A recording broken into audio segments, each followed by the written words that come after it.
Evan on the morning show. Top of the morning, Kate Winkleman. Top of the morning, Chris Berg. When are you going to bring that, son? I was trying to be kind of Irishy there. Dude, I'm just the messenger again. No, we need to have a disclaimer for this show. Whenever I read the forecast, I don't create the weather.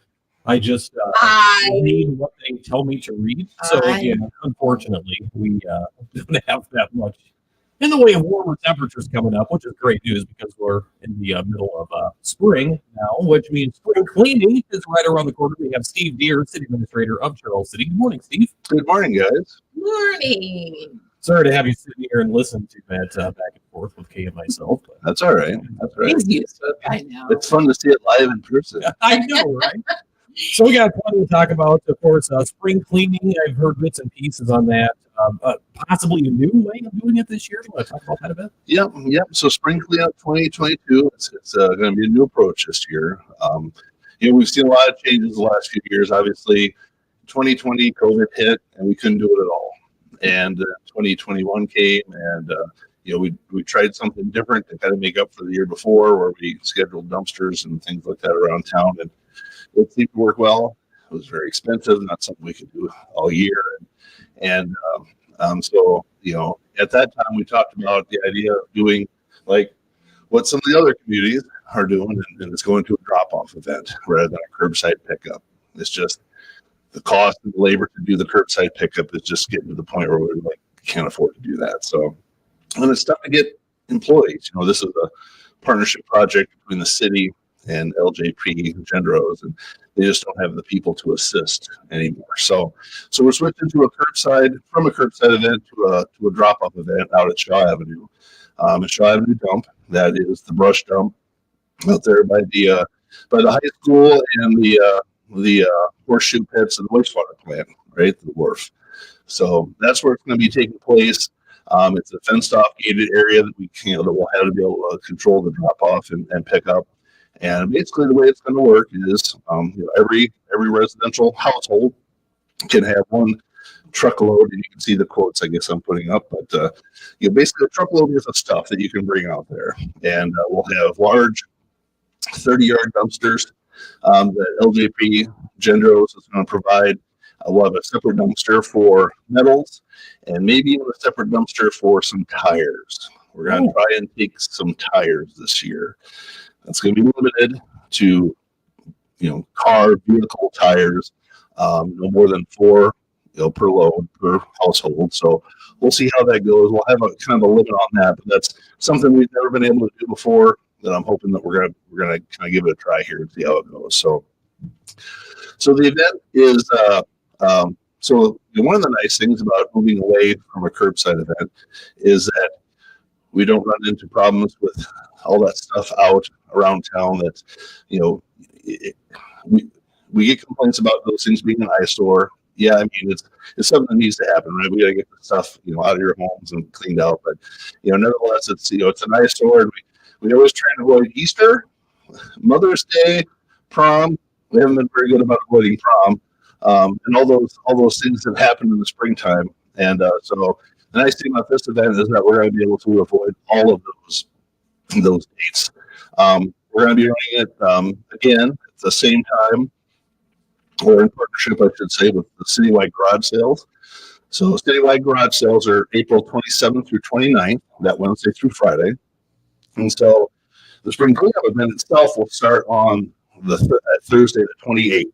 So you'll be able to start bringing stuff out to the Shaw Avenue dump beginning the 28th, and that will run every day, Saturday, Sunday, all the way through the next week till that next Saturday of May 7th. So April 28th to May 7th from 7 a.m. to 7 p.m. We're really working hard to be out there in the mornings, in the evenings, on weekends when people will be available to get stuff out there. So there's going to be some pretty wide hours to drop those things off. Just come out there and we'll have some type of proof of your address, whether it be a copy of your utility bill or a piece of mail or something that shows your address, and we'll be able to check that off and you'll be able to drop off your things. So it's mainly going to be a truckload drop off event. There is going to be the option of if you do have large bulky items that you can't handle, Gendros will be willing to, on a pre-scheduled basis, you can call Gendros. There's a fee for that, and they will come out and take away your couch or your dresser or whatever. You have something big that you can't haul. So that is something that Gendros LJP is going to be offering. There's going to be a fee for that.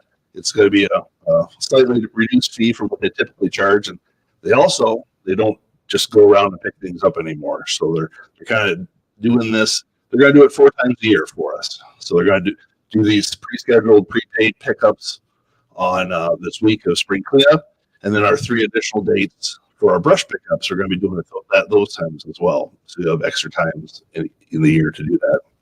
But in addition to Gendros and LJP, we've also have worked out some possible volunteer opportunities with our 2 main civic groups in town, the Lions Club, the Rotarians, as well as a number of the kids from the Charles City Community Schools.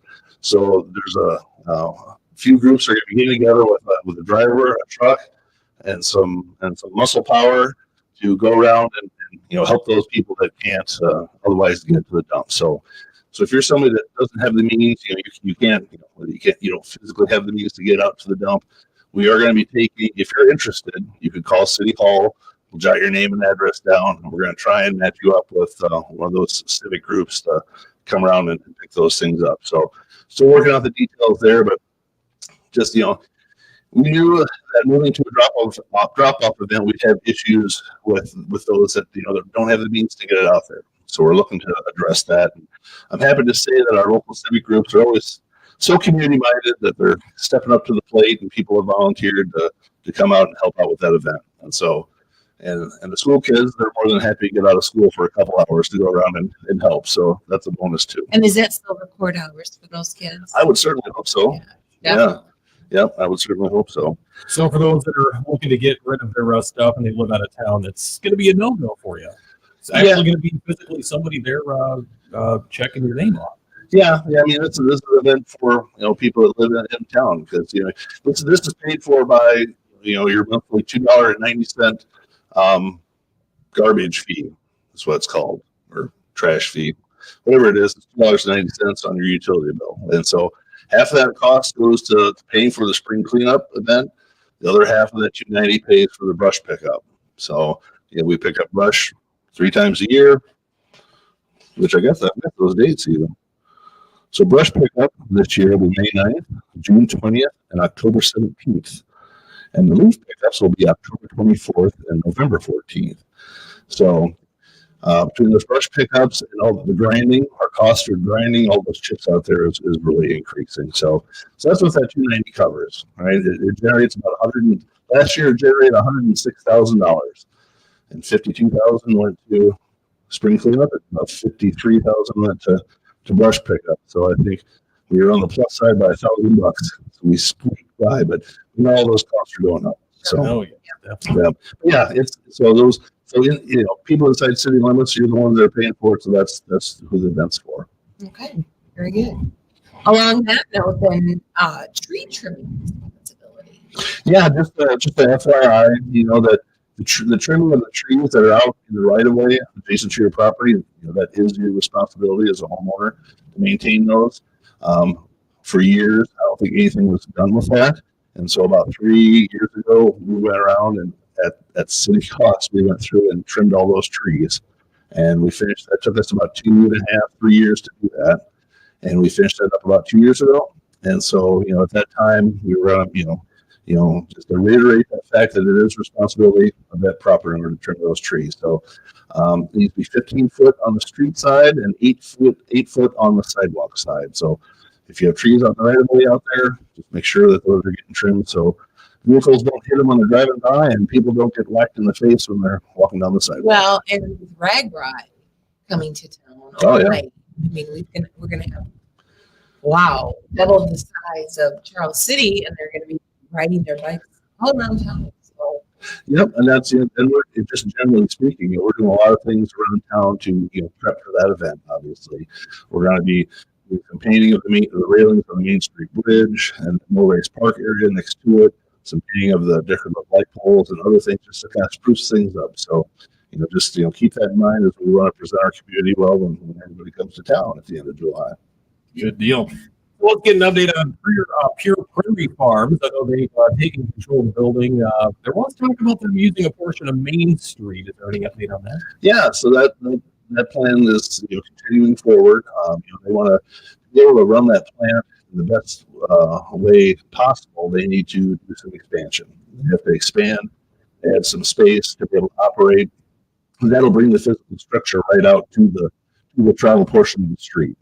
And so, they're gonna, they're gonna want to be able and need to be able to get their semis in and out of that area. So, we're working with the park area there. It's owned by our City Improvement Association. The bottom part is actually owned by Canadian National Railroad. And so we're working with those entities to be able to utilize that park area and the street for them to back their trucks in and get in and out. And so eventually, when this gets going, the plan would be to just temporarily shut off that crossing there at the railroad tracks by Main and Lane. And then also, holding it off on the north end by North Grand and Main. But that'll force traffic to then turn on Lane Street, come to North Grand, turn left, and head north from there. And eventually, at some point, we'll probably look to redo that whole street area there to kind of make it flow better. But we're really excited about Pure Prairie Farms coming in, getting that plant going. Every conversation we've had with them has been great. They're very community minded. Sounds like they have a great plan for getting up and running. That's going to happen sometime this summer, June, July. As that comes together. But we're really looking forward to them getting going and being a strong presence in our community. So that's right. Going to clear up that intersection too.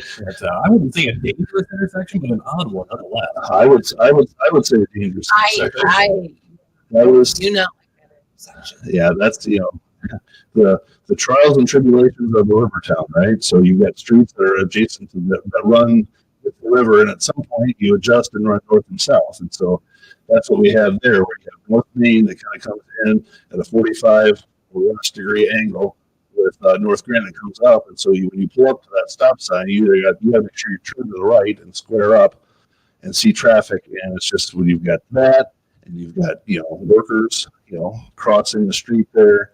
So you have pedestrians, you have cars, you have poor sight lines. It's just a very dangerous area. So this will eliminate that congestion there and help for a better traffic flow. Yeah, that's right. All right, so let's talk about railroad crossing since we're talking about the maintenance of roads and all that stuff. Rough crossing on East Street. What's going on there? Yeah, so we'll stay in the same neighborhood up there. So if you go a couple blocks into the east on East Street, there's we have two railroads that come through town. We've got Canadian National on the south and Canadian Pacific on the north. And what Canadian National is going to be doing is they're going to be putting in a railroad crossing and tie the two railroads together. So the cars can switch between the different rail lines. And so Canadian National has plans to start installing the crossing sometime this year. It probably would be late in the year before anything would happen, but East Street up there is going to have an additional crossing as they put in that little connector between the two railroads. So that's a project being done by the railroads and actually our ethanol plant. And so that's going to be happening, like I said, later this year, maybe into 23. But just be mindful of that. All right. Let's talk about the trail extension and the grant. Yeah, so pretty exciting news. We recently received a transportation AP. TAP stands for something. It's transportation. It's a new acronym for trail grants. So, and I say I found one that Steve doesn't know. Transportation and I don't know, whatever it is. We're our city engineer applied for it, and we were awarded $228,000. They funded two projects this year. It's funded through the state DOT, North Central Iowa region. Is a cluster of communities. So Basin City had a project, we had a project, and so that's going to be for 80% of a trail extension project, which would extend Trail Western Trail from F Street west along the 11th Avenue corridor, I'll call it, to North Grand. And so that'll be a project that will probably be going in 2024, about 2 years away. But that will help solve that situation where you're on the Australia Western Trail and all of a sudden it ends at F Street, and there you are. And so, this project will help connect you and get you to Main Street. The plan would be to come across with 11th. So what a lot of people don't realize that 11th Avenue actually doesn't exist between E Street and F. Actually, maybe another one over. That's just railroad right of way. But it's been used as a city street for years. So the plan is to work with the railroad to get actual title to that property and have the trail kind of go through there, follow along that path, eventually get onto 11th Avenue where it runs alongside where the railroad depot got moved to. And so that'll help fill in that lake there where we kind of have some just open biking area. It'll help guide you on your path to Main Street. And then eventually we'll cross Main Street and then we'll use some city street, either Jackson or Johnson probably as on-street trail to get you back down to the spur down there by the pub, that area. So that'll help connect that whole area for bikes. And so pretty exciting stuff. So it's it's 80-20 grants. So it funds 80% of the project. We just have to come up with 20%. So interesting. I guess I didn't know that was not a section of street all these years. No wonder it doesn't look like a city street. Yeah. There's only so much we can do up there, and that area has its challenges, for other reasons too.